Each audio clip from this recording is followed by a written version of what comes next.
Let's see. It says you're recording now, Mike. All right. Let's see how this goes. Can you see the screen? Yes.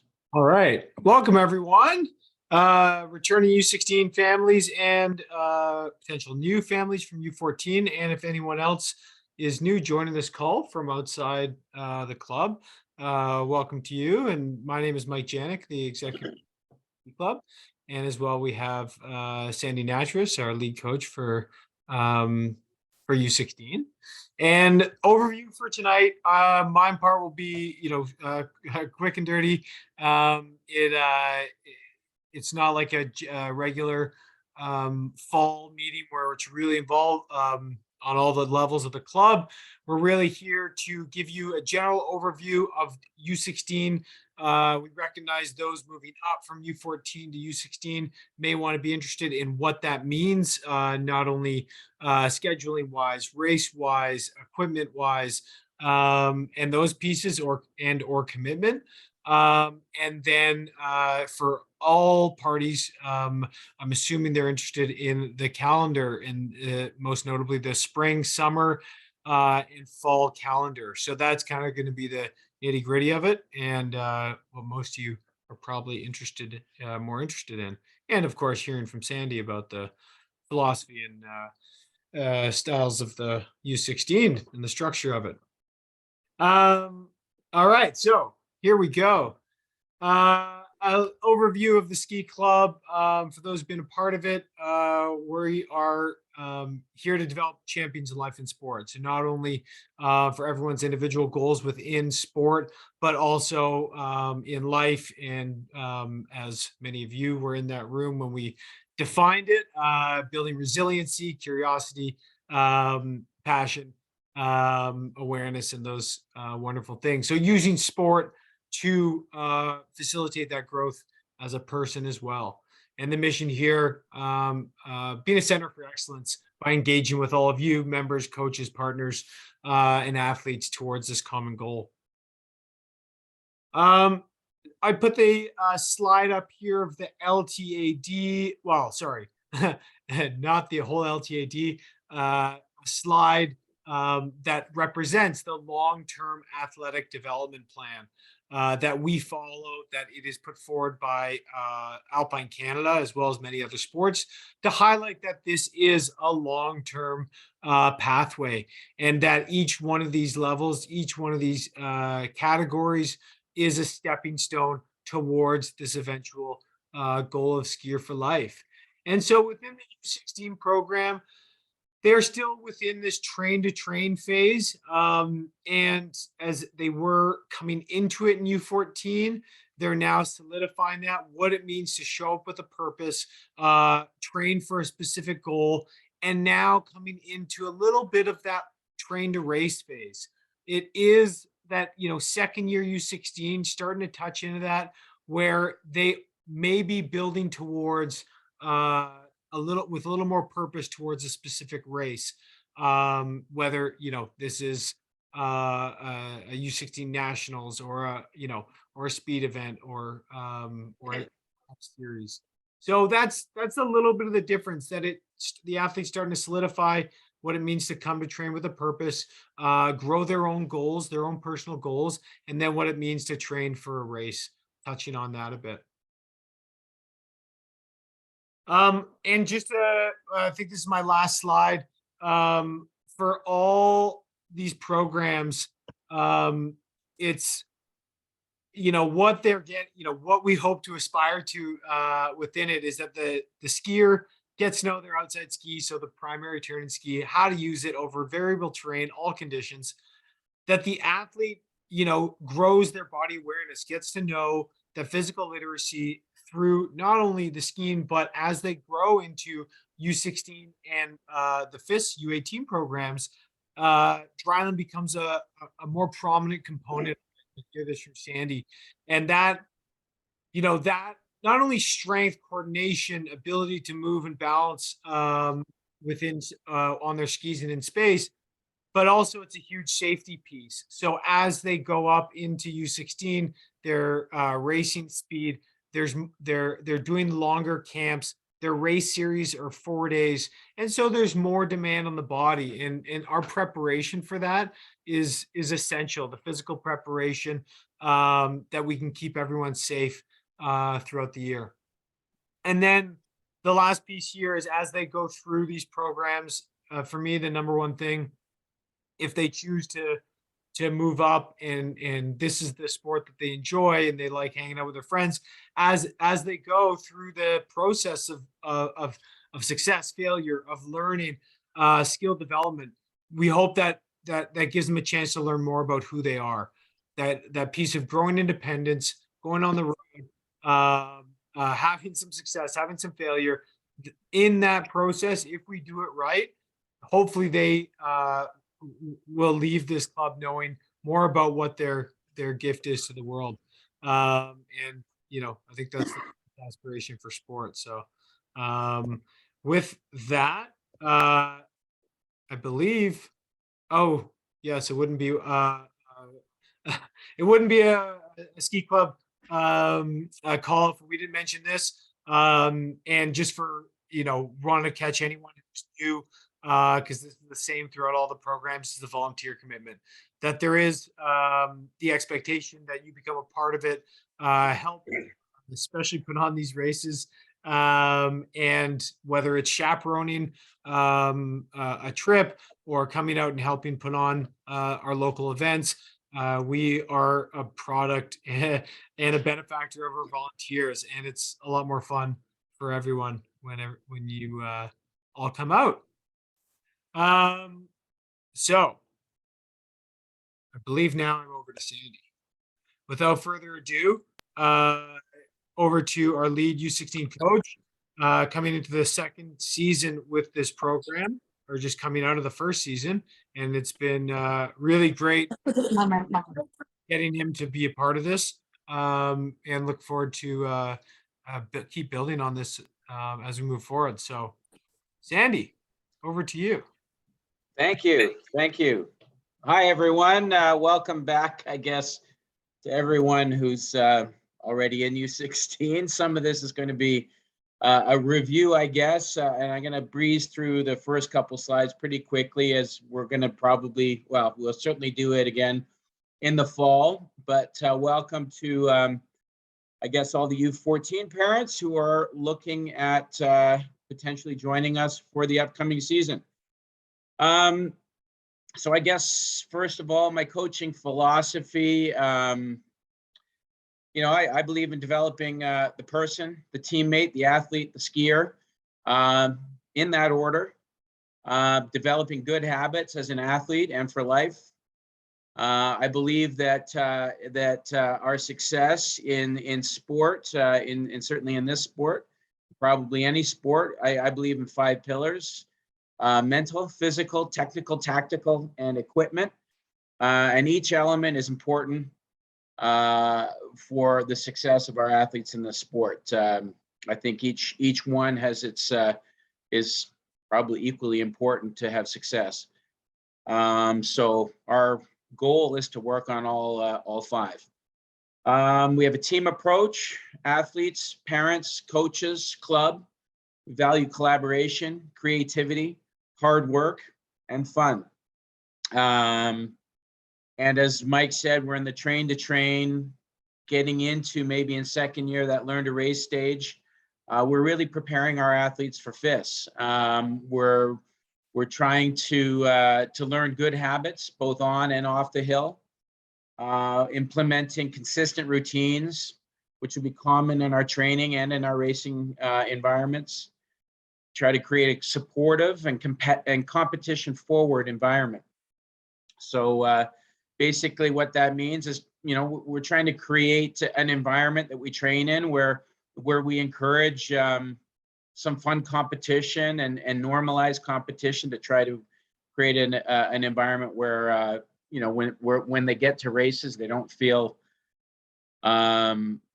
shocked, I guess. So we try to build that into our training plans with time trials and fun races and various other sort of competitions we can do as a team within the group during the season. So we're building the ski racer And that means solid fundamentals across all of the 5 pillars I mentioned above. Our priorities at U16, safety first, for sure.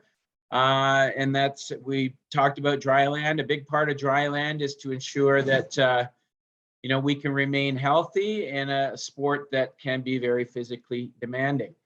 Our priorities are to ski every possible day, and to take all 5 pillars seriously. Good habits and routines, from nutrition to fitness to what the All Blacks in New Zealand call sweeping the shed. So we typically, the athletes help in tearing down, cleaning up our training environments, and I believe in this, and I think it's it's a great habit to get into. So and we really want to nail down the fundamentals. Priorities are teamship, passion for the sport, and supportive competition.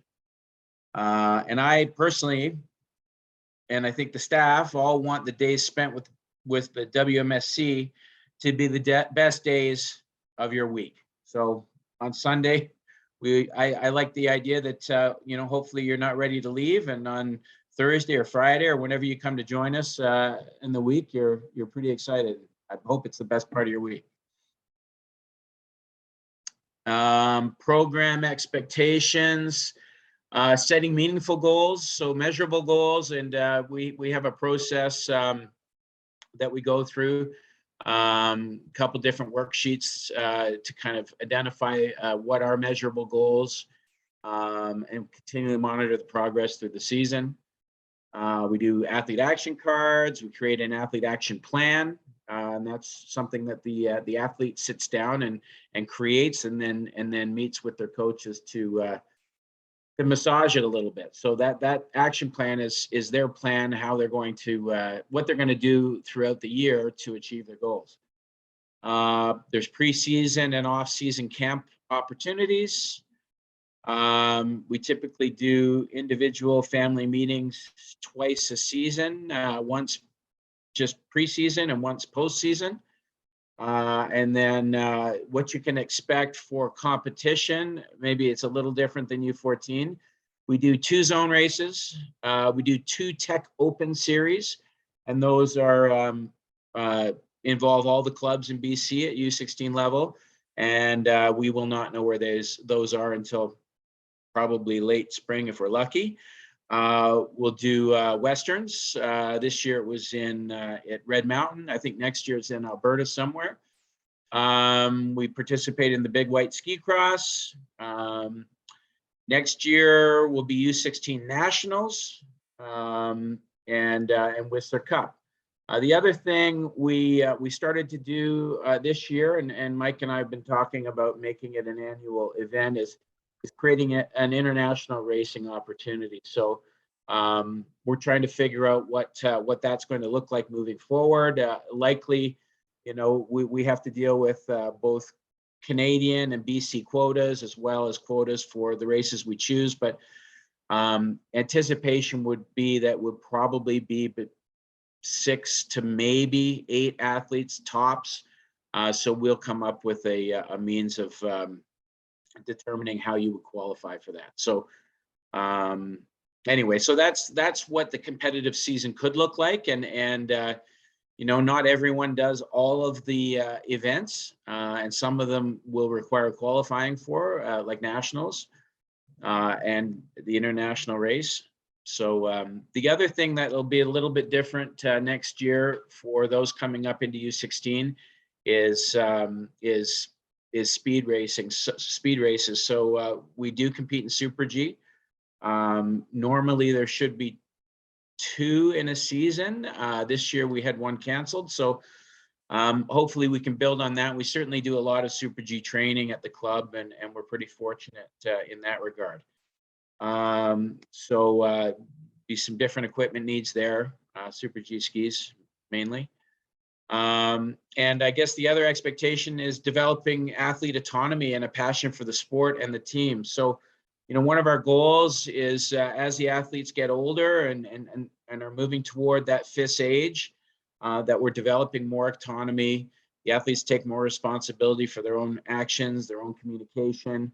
And that's part of the development, and that's something that might be we might be expecting a little bit more autonomy from the athlete at U16 than maybe was expected at U14. Oh, yeah, there we go. Oh, back. There we go. So these are the upcoming opportunities. So this is, I guess, what everyone's probably mostly interested in. In May, all of the second-year U14s will have an opportunity to move up to U16. Our second-year U16s will also have the opportunity to move on to FIS. So we will begin training in May. The first weekend is the 6th and 7th, Saturday and Sunday.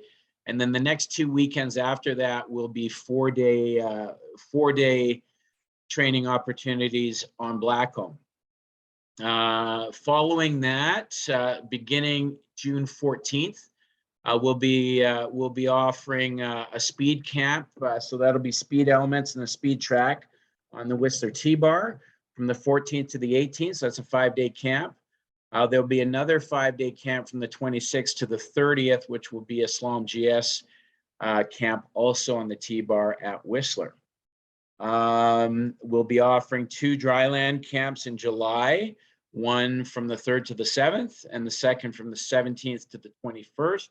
And that second one, Mike has booked us the water ramp at Blackcomb, so and I think there's trampolines there as well. So I think that'll be pretty cool. So a communication went out last week, and I've already changed the date here, so my apologies. But with the FIS team is going to be coming the same time as us, and things were pretty tight in Mount Hood the first week in August. So what we've done is we've pushed it a week. Snow coverage is really good, much better than it had been several weeks ago. I think they're about 20% over normal right now. So we anticipate that it's going to be in pretty good shape from August 7th to 19th. So that's Mount Hood in Oregon. We'll do, the idea down there is we do 2 5-day training blocks with a day off in between. Normally on the day off, we'll go down to Hood River, or sometimes we'll go rafting or something like that. So typically we ski early morning until about noon. Things get pretty soft in the heat at that point. And then the afternoon, we have the opportunity to dry land. Encourage people to bring their mountain bikes. We'll take a couple trailers from the club. The mountain biking's terrific down there. So that's what our Mount Hood camp will look like. More details to follow, obviously. Following that, we'll be doing a team building hiking trip up to Keys and Clare Hut, August 29th to 31st. So we'll spend 2 nights up there. We'll hike up and, do some day hikes from the hut as well while we're up there. And then the fall, we begin our weekly dryland programming September 9th, and we offer midweek programs as well as weekend programs. We are working on trying to beef up what we can offer in the city.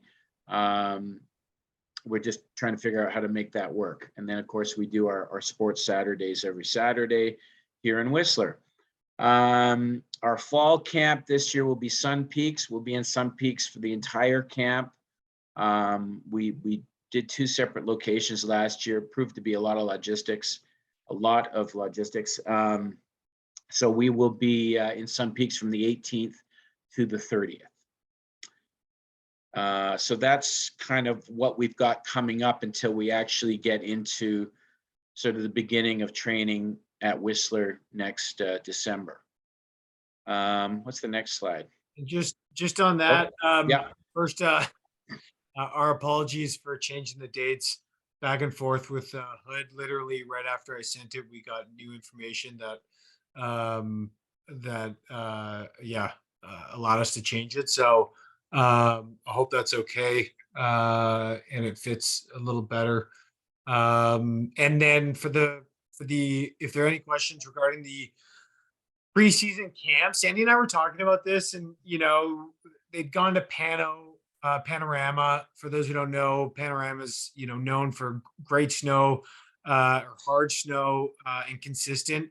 But at that time of year, it's pretty tight, in for hill space, and it's becoming more and more expensive. And after, debriefing from this season and just seeing, what we get at home throughout the year, there and what stage of the pathway we're on, it just didn't seem necessary to make that extra jump. We can get great training, especially early season free skiing, in Sun Peaks, and so we made the decision, to stick with one location. So that's the background on that. And then for the Keys and Clare Hut, we will be sending something out relatively early. I think we do have a limit on that. I think we had like 12 or 14 kids, between two coaches, and we got to book earlier. I think I think we booked last year, maybe it started June or something like that. So just keep an eye out for that if you're interested in coming. Yeah, that's and I mean, yeah, to Sandy's point, with the calendar, and the racing for those U14 parents, I think he hit it well. But essentially, our general races are provincial now, and sometimes interprovincial, and then a national championship. So that's that big shift from U14, where it's more zone and one provincial, in there. Next slide, Sandy. Okay, yeah, so basically equipment, GS slalom and Super G skis. I do encourage you to reach out to me for thoughts on sizes, etc. Happy to help with that stuff. Shin pads, pole guards, face protection are required for slalom gait training. Back protectors and mouth guards, definitely for GS. I recommend mouth guards for everything. It's it's a worthwhile it's a worthwhile precaution, I think. Cut resistant underlayers are recommended. And if you've got questions about that, you can shoot me a note and I can tell you where to find those. Hard-eared FIS approved helmets for GS, and slalom helmets are okay for slalom, with face protection. Fitted ski boots are the most crucial. They must fit and flex, and footbeds are recommended. So having your boots properly fit is an important piece. Extra gear for those days, so cold, wet, etc. Backpack for water, layers, food, sunscreen, dry gloves, etc. Extra goggles. And your skis need to be tuned frequently, daily preferably. They should be dried after a ski day. They should be cleaned and strapped after every session. So we'll talk and go over more of that as we get closer to the season. But at this point, you're probably more concerned about what types of skis to get and sizes and so on. So that's probably where we're at the moment. Yeah, and to that, please do reach out. It's not easy. I mean, there's the charts. So if you're choosing a brand, their sizing charts online are actually a really good starting point. And they fit for most, but depending on skier ability, size of the child, and athletic ability, it can vary. And so we do, yeah, please reach out to us, bounce some ideas off of us, and as well, we may have a better understanding of what's available, because certain companies may support in a different way, or someone may have a little insight. So it's always helpful to check with us, and especially on boots, where you're getting boot fitted, is important as well. There are a lot of wonderful boot fitters out there. There's a lot that can be confusing, and the simplest, the better. So we're happy, we invest so much money to go to races, to train all this, but if the equipment isn't right, it can work against you. And the number one thing with boots is pain-free. That is, no matter what they tell you, number one thing is pain-free. Because if they're painful and their kids in the lodge with their boots off, well, it doesn't help anything, even if it's the right whatever canteen or something. So yeah, please reach out. And then I know we've had questions on testing and getting maybe different skis to test. We are contacting and connecting with the brands to try to get some testing fleets out here. Whether it is, May long weekends, the goal, it could be after that, but it's I have to say it's tough going to get it, and just with where they are with their fleets. I know we did it, I think 5 or 6 years ago. We had all the brands. It was awesome. Everything was there. And since then it's kind of whittled down, and the brands have struggled. So anyway, we're working on it. And we'll keep you updated with anything. And then I think that brings us to our last 8 p.m. on the dot. Do we have any questions?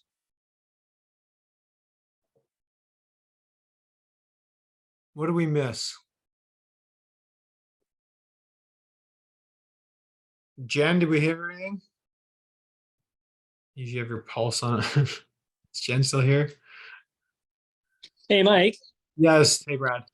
I just had a question about Mount Hood. Yeah. Is there a possibility you could do half of it? I think we have a summer holiday conflict, or you got to be in for the whole thing. We generally can make things, work. Obviously when you go, if you're doing a part of it, you pay into the travel of the coaches, basically the trip, like anything, and you may come in or out. We assume that there would be some pieces. So yeah, we can try to make something work. Perfect. Thanks.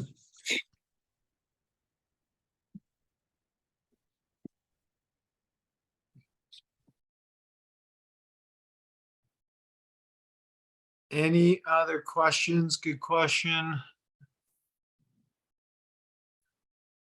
Okay, well, if there isn't anything here, then we'll sign off. You know how to reach us. My email, Sandy's email, or where's our amazing parent rep? I don't know if we have her for I don't know if she's on here. But maybe Ewan's moving up.